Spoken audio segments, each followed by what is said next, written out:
Bonjour à toutes et à tous. Bonjour également à vous, parents, car cette vidéo s'adresse certes aux élèves, mais aussi à vous, dans la mesure où je vais expliquer quelles sont les méthodes utilisées en histoire et en géographie en sixième cette année. Alors, je vous ai distribué, vous élèves, donc cette fiche de tenue du cahier. J'aimerais revenir avec vous, je vous ai sans doute déjà donné des informations en classe, ou peut-être pas encore, ça dépend à quel moment cette vidéo est mise en ligne et à quel moment vous la regardez. Le fait est que un cahier doit être bien tenu. C'est le support de notre travail. Il est important. Il est important à la fois parce que il est le support, l'outil par lequel vous allez travailler. Il est important aussi parce qu'il dit de votre travail. Vous voyez, c'est ce que j'écris ici. Il est le reflet du sérieux que vous mettez à faire votre travail et à apprendre vos leçons. Un cahier bien tenu est un cahier grâce auquel on travaille mieux. C'est indéniable et chaque année, je le constate. Des élèves qui peuvent par ailleurs avoir des difficultés à apprendre, à comprendre, progressent chaque fois qu'ils font l'effort d'avoir un cahier bien tenu. Alors, il y a deux cahiers, j'en fais pas une religion, hein. Je dis simplement que c'est plus simple d'avoir deux cahiers pour bien distinguer ces deux matières. Toutefois, si pour des raisons pratiques vous souhaitez garder un seul cahier, je vous y autorise. En ce qui concerne l'éducation morale et civique, il n'y aura pas de cahier à proprement parler. J'intégrerai au fur et à mesure de l'année les chapitres de MC, donc, en lien, si possible, ce ne sera pas toujours le cas, en lien, si possible, avec les thèmes étudiés en histoire et en géographie. Alors voici les principaux codes couleurs à respecter. Vous voyez que le rouge est la couleur importante et le vert sert à indiquer des éléments moins importants. C'est important de varier les couleurs également. Cela donne de l'agrément à votre cahier. Cela lui donne une dimension esthétique qui n'est pas négligeable. D'ailleurs, à ce propos, je vous autorise et même je vous encourage à décorer par des dessins ou par des illustrations votre cahier au fur et à mesure de l'année. Tant que ces illustrations, ces dessins sont propres et s'intègrent bien dans le cahier, il n'y a aucun problème. Bien au contraire, encore une fois, je vous y encourage. Alors, je reviens sur le rouge. C'est la couleur importante également, car elle signale ce qu'il faut retenir.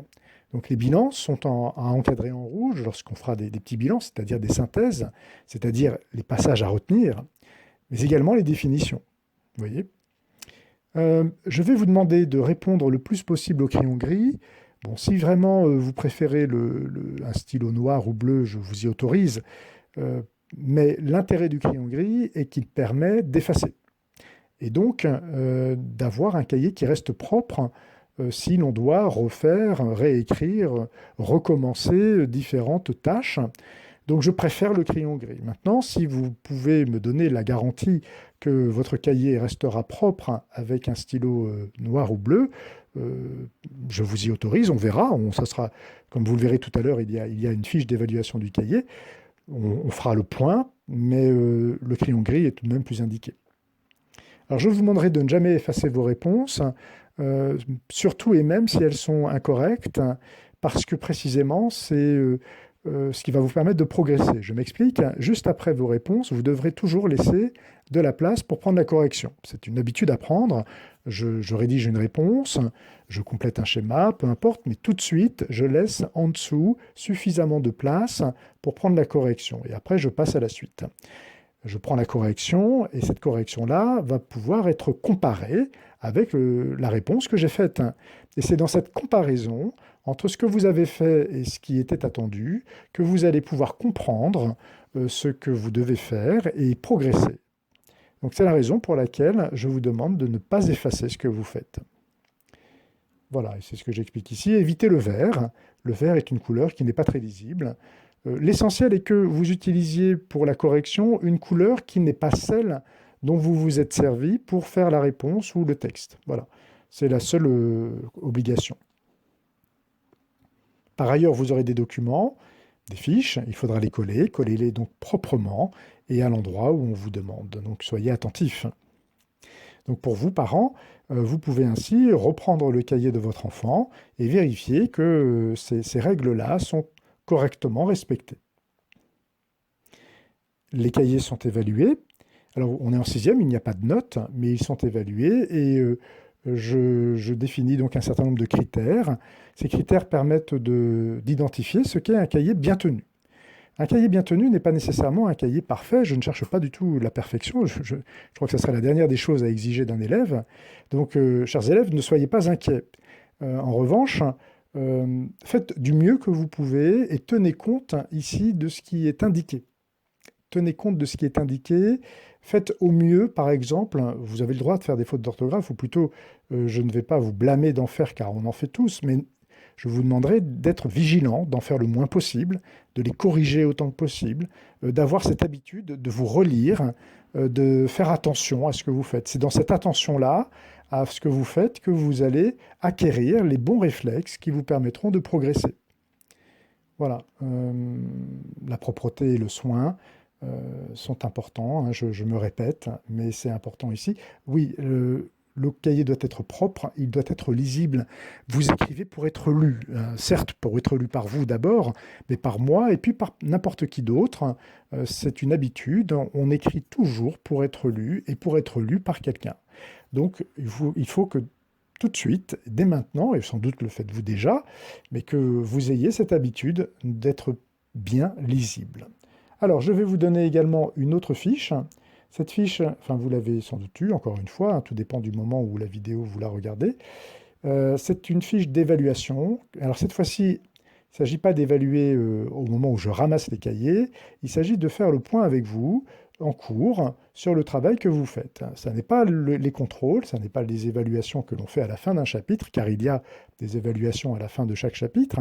Non, il s'agit ici d'un moment où on fait le point individuellement, donc avec chacune d'entre vous. Je regarde vos cahiers et donc votre travail, le travail que vous faites à la maison, le travail que vous faites en classe. Est-ce que, par exemple, le cahier est bien tenu? Est-ce que vous arrivez à analyser correctement un document? En clair, est-ce que vos réponses à des questions sur document sont correctes? Est-ce que vous arrivez à rédiger conformément à ce qu'on attend d'un élève de 6e? Êtes-vous capable de mémoriser correctement des leçons lorsque, par exemple, je vous demande d'un cours sur l'autre de retenir, d'apprendre telle définition, tel schéma ou telle frise? Voilà, donc êtes-vous attentif en classe? Faites-vous attention, ne bavardez-vous pas trop, etc. Êtes-vous capable de bien travailler en groupe?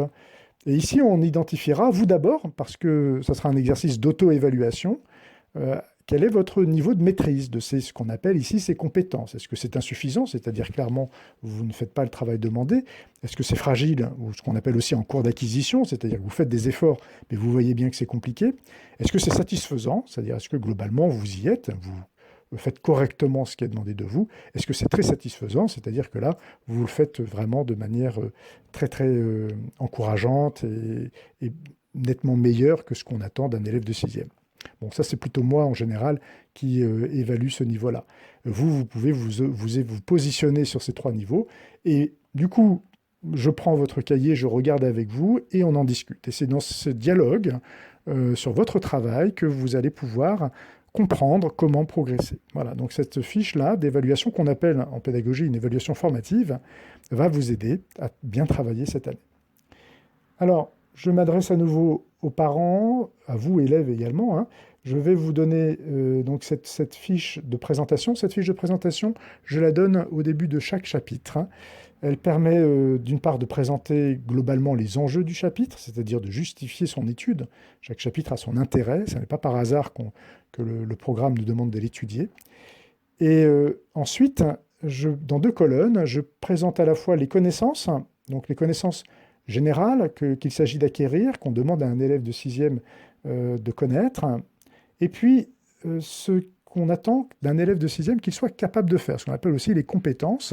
Que dois-je être capable de faire? Et donc, ici, ce qu'on va travailler, c'est aussi ce qui est attendu et donc ce qui est évalué. C'est donc une fiche de révision, en fait, cette 2e colonne. C'est une fiche qui aide à préparer les contrôles. Donc, il est important de la lire attentivement, pas seulement au début du chapitre pour savoir ce qu'il est attendu de vous, mais aussi au moment où l'on fait les révisions pour savoir, par exemple, quels mots je dois connaître, ici que je dois connaître les bilans, le schéma qui sera étudié, la frise, et puis également ce que je dois être capable d'expliquer, voire de rédiger. Et donc le travail qui est mené en classe est un travail qui se fait à partir d'une fiche d'activité. Donc voici la première qui sera donnée cette année sur les débuts de l'humanité, donc sur la préhistoire, le paléolithique, avec une première leçon que nous apprend la grotte Chauvet sur les premiers hommes. Alors ces fiches, on va les faire en classe, mais elles sont conçues également pour être faites à distance. On n'est pas à l'abri, avec le problème de la Covid, d'avoir peut-être des moments d'enseignement à distance. Donc elles sont aussi conçues pour cela, et donc j'applique un certain nombre de principes que nous avons mis en place pendant le confinement. Ici, par exemple, toutes les vidéos, tous les documents ont les liens directement sur la fiche. Et comme ces fiches sont déposées sur Pronote, eh bien, vous pouvez, de la maison, aller voir les vidéos dont les liens sont donnés. Par exemple, ici, je clique simplement et hop, j'arrive sur le drive dans lequel j'ai déposé cette vidéo sur la grotte Chauvet. Voilà, vous voyez ici. Donc, vous aussi, vous pourrez ainsi la consulter. De même que les aides, les fiches coup de pouce, ce que j'appelle une fiche coup de pouce, c'est-à-dire une aide pour celles et ceux qui ont besoin d'être un peu plus aidés lorsqu'il s'agit par exemple de rédiger un texte. Voilà, ici la fiche coup de pouce, eh bien, pour la rédaction d'un petit texte, hop, vous y avez accès. Alors je les donne en classe, mais si le travail, pour une raison ou pour une autre, doit être fait à la maison, ou si vous souhaitez prendre de l'avance, ce qui peut arriver aussi, si vous, parents également, vous souhaitez vous procurer ces fiches-là, eh bien, elles sont du coup accessibles. Voilà, donc je reviens à la fiche d'activité. Donc on travaille sur la base de ces fiches d'activité. Le travail se fait en classe. En général, elles sont conçues pour... Soit elles sont... En général, c'est pour 2 heures. 2 heures par fiche d'activité. Une leçon, c'est en sixième, il faut compter 2 heures. De manière à bien faire les choses, surtout en début d'année, où on prend le temps de bien poser les méthodes. Voilà, donc ici on commencera par un schéma, à partir d'une vidéo, sur la grotte Chauvet, et à partir de ce schéma qu'on complétera par la lecture d'un petit texte, eh bien on pourra faire un petit exercice de rédaction qui présentera la grotte Chauvet. À partir de là, on pourra ensuite découvrir, et ça sera la leçon 2, d'où viennent les premiers hommes, où est-ce qu'ils se sont déplacés, quelles ont été les grandes migrations de l'époque paléolithique, et puis enfin, dans une troisième leçon, comment ils ont vécu. Voilà pour les méthodes, voilà pour la façon dont je procède. Je suis joignable de toute façon, et là je m'adresse aux parents, mais aussi les élèves, sur Pronote. Vous pouvez m'envoyer des messages, alors bien évidemment, il faut le faire de façon parcimonieuse, mais si le besoin s'en fait ressentir, il ne faut pas hésiter, il ne faut pas rester avec une interrogation, avec un doute, avec une difficulté. Et je vous répondrai aussi vite que je le pourrai. Voilà. Donc voilà pour cette petite vidéo, il y en aura d'autres, plus courtes. Celle-là, comme c'est la première, je prends le temps de bien expliquer. Je vous souhaite à tous et à toutes un bon travail. Au revoir.